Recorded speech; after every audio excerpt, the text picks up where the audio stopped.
Okay, so since I'm getting closer and closer to running out of Friday the 13th films to review, I figured I'd do something a little different this time and take a look at one of the Black Flame novels that were released in the early 2000s that continued the tales of Jason. This was right around the time Jason X was released, which I definitely need to cover the next time Friday the 13th comes around. But until then, enjoy my review of Friday the 13th, Hell Lake.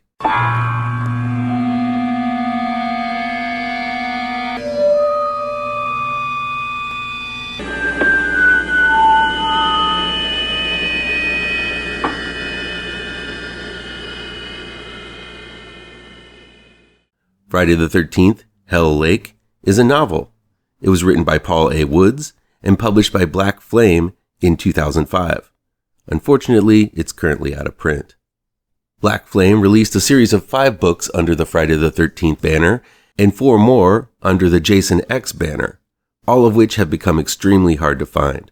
I was lucky enough to pick up 4 of the 5 books when they were released, but I've never really sat down and read them.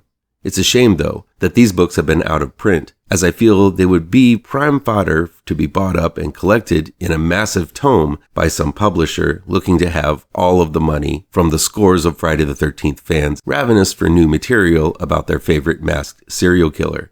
Now, there's no news yet about releasing these books, but I figure a little attention might be nice to maybe get people talking about them again, and maybe, someday, they'll see the light of day again in some kind of reprint. Hell Lake is technically the second of these 5 releases, but the first I read. But since most of the books are standalone, it doesn't matter what order you read them in. The premise of this book, written by Paul A. Woods, is a winner. Jason is tooling about the lowest level of hell, where all the serial killers are sent to go after they die.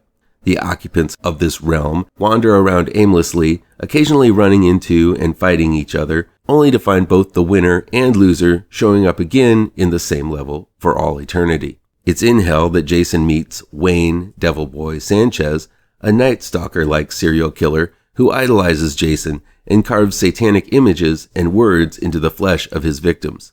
Knowing Jason to be somewhat of a loner, Sanchez keeps his distance, but manages to spark as close of a kinship one can get with the masked killer. Sanchez convinces Jason to lead a charge in one direction in hell, up, killing everyone in his way to keep the portal between hell and earth open long enough for them to ascend to the next upper level of hell and continue to do so with the rest of the killers from the lowest level behind them, ascending to the top of hell and then exploding outward from the waters of Crystal Lake. Now the entire East Coast is overrun with criminals, rapists, and murderers, and of course Jason is free to return to Crystal Lake and torment the community, who regard Jason as a local myth to scare tourists and keep the kids in line. A group of kids who witnessed the explosion in the lake are pursued not only by the local police for questioning, but also the killers, and of course Jason. After the kids fight for their lives against rapists and murderers, they're brought in for questioning by the cops, who refuse to believe the long-thought-dead killer has returned to life. Also, a late in the story development has one of the more unstable kids, Gretchen, somehow possessed by the spirit of Pamela Voorhees and sharing a link with Jason. So yeah, there's a lot going on in this book, and only some of it works. I will say that on the surface, the whole thing feels a bit fanficky, but writer Paul A. Woods does a decent enough job filling up an entire book with this fanficky story. I like the idea of a story following Jason into hell. This fulfills the promise Jason goes to hell never kept, and the scenes where Wayne is trying to cautiously deal with Jason without being killed by him are some of the best of the book. I also liked the concept of hell bursting open and the worst of its occupants returning to the world all at once. Kind of reminds me of the TV series Brimstone, which was one of my favorites. This causes a nationwide murder and chaos spree. While that concept feels larger in scope than what one usually gets in a Friday the 13th movie, writer Woods keeps things grounded by flipping between locations, hell and Crystal Lake, and time, before Jason makes it out of hell, and then after, and filling in the gaps with some pretty decent kills I wouldn't mind seeing reenacted on screen someday. The scenes of Jason charging like a berserker through the masses of his roomies in hell are well described. as are a lot of the attack scenes where Jason seems bent on finding Gretchen, who witnessed his resurrection and somehow has the voice of Mama Voorhees in her head. While the movie series is full of what the fuck moments like Pamela Voorhees rising from the lake in part 3, Tina's dad rising well preserved after 10 years of being fish food in part 7, or Jason melting into toxic goo in part 8, this book has plenty of those moments as well. Psychic links have been established before in the movies, as Tina and Jason seem to have some kind of rapport in part 7, and Tommy and Jason seem to have their souls linked in part 5. So the inclusion of this psychic connection between Gretchen and the ghost of Pamela Voorhees isn't so far out of left field. What's harder to fathom is Wayne and Jason's link, as the two seem to have spent so much time in hell together, they're now seeing their kills through each other's eyes.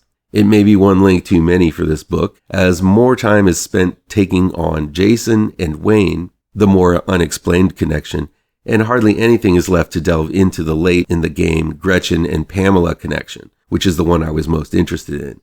I'd be interested in hearing what Pamela has to say about how her little boy has grown up, but every scene where Gretchen channels Pamela is described rather than heard. This is unfortunately the case too many times to count, a cardinal rule of writing that is broken more times than one would think. The book also loses focus numerous times, as Woods seems to forget that this is a Friday the 13th story and seems more interested in writing about the kids at the lake, the police detectives on the case, and more distractingly, Wayne and the other escaped inmates of hell and their shenanigans. Too much time in this book is dedicated to filler, seemingly trying to get a decent page count rather than elaborating on characters that are crucial to the plot.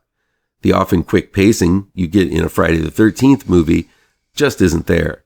Sure, this is the difference between books and film. You're able to delve into the bits only suggested in a musical beat or a slight nuance or a directorial trick, but I kind of wish Woods would have been a little pickier as to what he decides to elaborate on. What I'm seeing in these Friday the 13th novels, though, are ideas I would love to see realized on screen. While the entire story of Hell Lake isn't perfect, the concept of what happens in between installments when Jason seems to die is an interesting one. One also wonders what other movie maniacs who seemingly die in the last act of their sequels might occupy Jason's corner of hell, and that it might be a good impetus to toss Jason and Michael into battle with each other, or have a Freddy rematch, or even a tussle team up with Chucky. And for every misstep Woods takes, like having Jason lose his mask early on in the story only to replace it with a welding mask, or having him wear a flesh mask a la Leatherface for a tick, Hell Lake gets quite a bit right. The kills are quite graphically described and gory, many of which having more thematic heft than the usual machete to the forehead. Woods delves somewhat brutally into Jason's psychosis involving the covering of his face at times and the bullying he received as a kid. I like these little glimpses into Jason's brain pan, and it's one of the main reasons I like these books, as they add another fun layer to a movie franchise no true horror fan can't help but love. Let me know if you want me to delve into some of the other Friday the 13th books in this Black Flame series, and scream it loud and proud so that maybe these books can go back into print and collected elsewhere. These books are freaking expensive to buy online, so a re-release would be amazing. No Friday fan should be without these fun little reads, so let whomever it is who owns the rights to these books know we want to see them available again. The next best thing, though, is that you can listen to the Hell Lake audiobook and the rest of the Friday the 13th books at the 80s Slasher Librarian /Tracks Network on YouTube. So you can go over there and listen to it if this review intrigues you. Check out the link below before the comments, and most of all, have a happy Friday the 13th, folks. Please do me a favor and punch that like button down below. Share this video with all of your social media addicted pals. Click subscribe to this channel and ring that bell for notifications.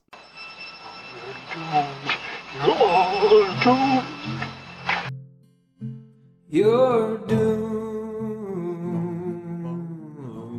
to live the life you're meant to be, stuck inside your reality. You're doomed.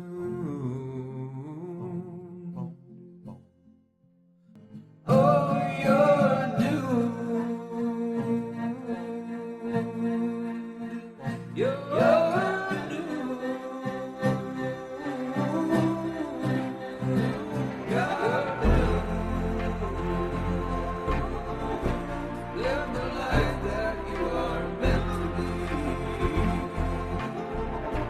left inside.